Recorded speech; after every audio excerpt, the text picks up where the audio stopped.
guys, Matt who's here with Sawhorse, and I'm with Damien with Broan-NuTone, and you've got this bath fan. I'm just guessing what it does based on these readings that automatically adjusts to the conditions of the house. Is that what happens here? That's right. All right, cool. Take it away. Tell us about this Evolve bath fan. We are revealing our Evolve line of premium exhaust fans that is designed to maintain airflow at difficult installation conditions. So every installation condition. That's absolutely right. Yeah, every installer just ties in a knot and like says, why isn't the bath fan working? So you've worked past bad installers, it looks like. Well, we know under typical installations, you're going to see upwards 0.25 inches of static pressure or even higher. So under this scenario, we're stacking our new Evolve fan against a competitive solution. And if we just dial this in at 0.25 static pressure level, it's climbing up.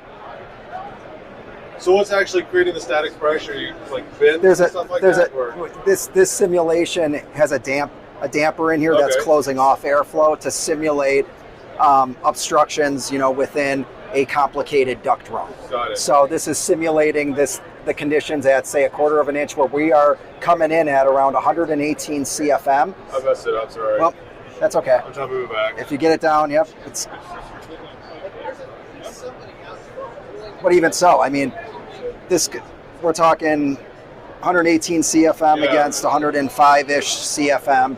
So the big selling point here is we're able to maintain airflow under complicated installations, whereas other products out there on the market will see a drop in airflow. And why that's a big deal is because when energy raters and inspectors come in to test for fan performance, our product is guaranteed to deliver as promised and as required by code. And what that translates to is fewer callbacks for the contractor, fewer red tags, and time is money with contractors. And it's either targeting 120, it looks like. Why is that the magic number? Like, why do we even care if it even hits 120? Is 100 not good enough? Like, what's the magic thing about 120? The big deal here is that the competitive, Broan and competitive, is set at the selectable 110 CFM, which means that based on their size of their bathroom, based on ASHRAE requirements, the fan's got to, at a minimum, deliver at that level, because that's the set point that they've got on the fan. And they're not, under this scenario, they are not meeting the required performance level. But say if it's only 70, what's going to happen to the bathroom if it's not enough? The big deal is that you're not delivering the required level of airflow. Based on the size of the bathroom. You're going to have moisture buildup, high humidity conditions. That's going to create a detrimental environment for the occupants in the bathroom, for odors. It's going to damage the bathroom, even furnishings within your overall home as well. So you can buy a 110 CFM bath fan off the shelf, install it. It comes in at 100 CFM. May not get all the moisture out of there, and then you've got a mold problem. You've got to keep on repainting.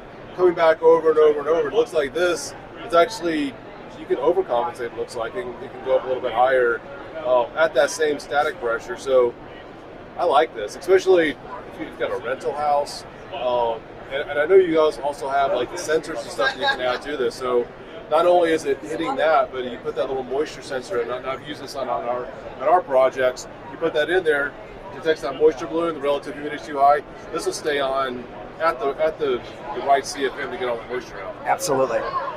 So, all right. So, does this come with the sensors in it? Is that something you want to add to the wall, or is it built into the unit? So the nice thing about this is it's fully customizable. So we have available as an optional accessory plug and play humidity and motion sensing modules that allows for easy customization.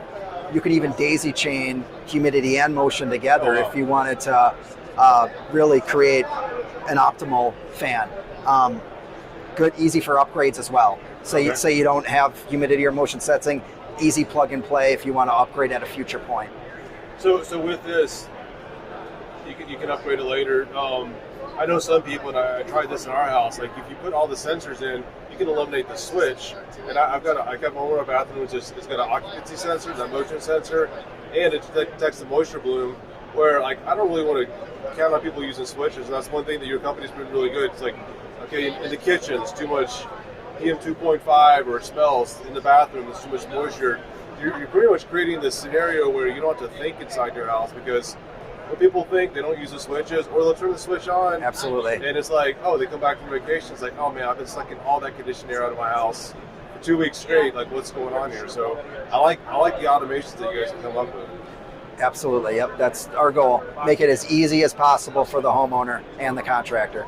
Now, this is something that homeowners and contractors can buy. Is it available now on the market? This will be primarily a builder-driven product. Got it. Through Pro Channel. Yep. Okay. All right. Appreciate it. Thanks for Thank your time. you. Appreciate it. Thanks again for joining us on this journey as we continue to explore better building products and practices to help you have a more durable, healthy, safe, comfortable, and energy efficient home. For your convenience, we've uploaded other videos just like this. If you enjoyed this video, we appreciate it if you hit the like button and also hit subscribe and leave a comment below if you have any other questions about this topic.